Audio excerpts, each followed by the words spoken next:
Bom, pessoal da Placar TV, de volta aqui com mais um vídeo do Campeonato Brasileiro de Futebol, a partida importante jogada na noite desta segunda-feira em Salvador, onde o Santos de maneira gigantesca conseguiu uma vitória diante do Bahia e venceu por 2-1.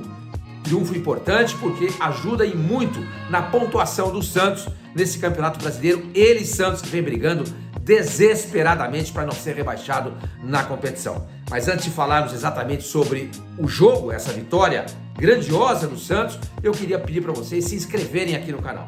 Se inscrevam, dê seu like e acione o sininho, tá bom? É muito importante tudo isso pra gente. Gente, então como eu estava falando, o Santos consegue essa vitória, repito, gigantesca, heróica, inesperada do Santos, até porque o Santos não vencia fora de casa desde maio, quando fez 1-0 no Vasco da Gama, jogando em São Januário. De lá pra cá, 4 meses se passaram. De lá pra cá, 8 partidas o Santos disputou.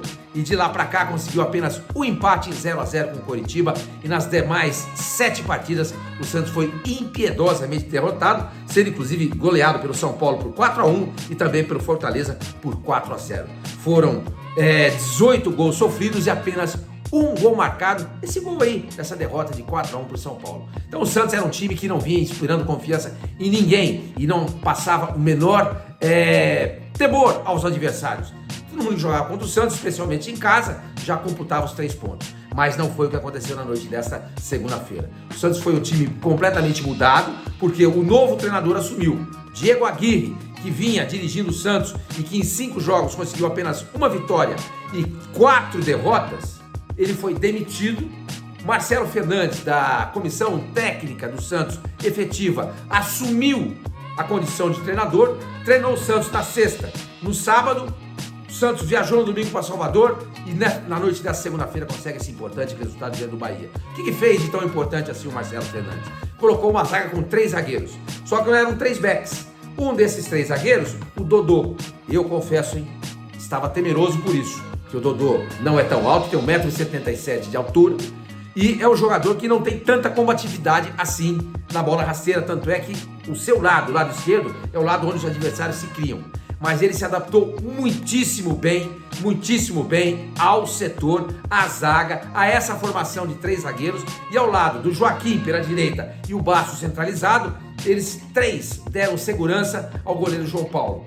O Santos foi um time que teve um pouquinho de dificuldade no finalzinho do primeiro tempo, começou um pouco acuado no segundo tempo, quando o Bahia avançou suas linhas e passou a dominar o jogo e fez o seu primeiro gol aos 14 minutos, seu primeiro e único, né? Gol aos 14 minutos com o Camilo Cândido, e de lá para cá o Santos passou a tomar conta do jogo. O Marcelo Fernandes mexeu na equipe, colocou o Nonato em campo no lugar do Lucas Lima, e eu não teria mexido, mas deu certo, eu não vou falar nada. Colocou o Nonato no lugar do Lucas Lima, tirou o Kevson, que não estava jogando bem, e de uma desatenção dele nasce o gol do Bahia. Ele coloca o Júnior Caissara, que vai para o lado direito, traz o Lucas Braga para o lado esquerdo, coloca o Dodi depois no lugar do Soteldo, e a grande mudança aconteceu aos 45 minutos, quando ele coloca o argentino Julio Furch, que entrou e faz o gol da vitória. Ele entrou no lugar do Marcos Leonardo, que já tinha feito o gol de empate.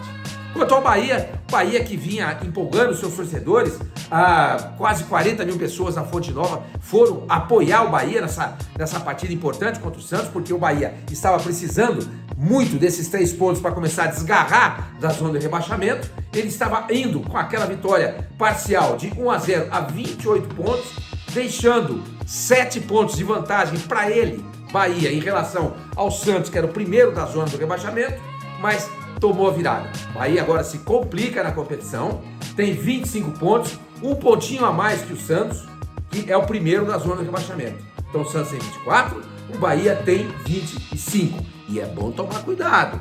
Bahia venceu em Curitiba por 4-2, todo mundo comemorou. Nossa, estreia do Rogério Ceni, 4-2 contra o Curitiba, mas eu fui olhar o jogo.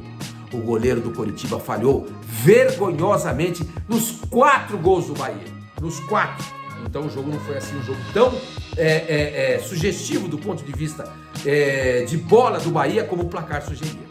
Então o Santos foi para lá, Marcelo Fernandes armou o time, deixou o time muito bem arrumadinho e conseguiu uma vitória importante. Marcelo Fernandes, se sou o presidente do Santos, não mexo. Nada de ficar gastando dinheiro com técnicos charlatões que existem por aí. pega essa grana e ajuda para fazer frente às despesas que vêm nos próximos meses. 13º, férias e tudo mais. Deixa o Marcelo Fernandes trabalhar. Ele mexeu no time, ele pensou no jogo, ele escalou o Santos de uma maneira segura. E o Santos foi um time seguro.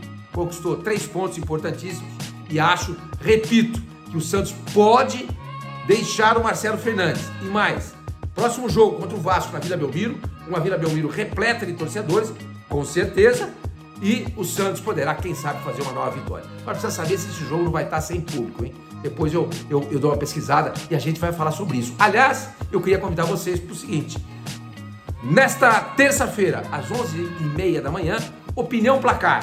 Eu vou estar ao lado do Flávio Gomes, do Leandro Quesada, do Bernardo Ramos e também do Felipe Facincani. Vamos falar sobre a rodada dessa segunda-feira, vamos falar mais sobre esse jogo e lá a gente vai comentar essa partida contra o Vasco. Com público ou sem público? O Santos está pedindo revisão dessa pena ao STJD. De qualquer maneira, torcedor do Santos, comemore porque a vitória foi muito importante.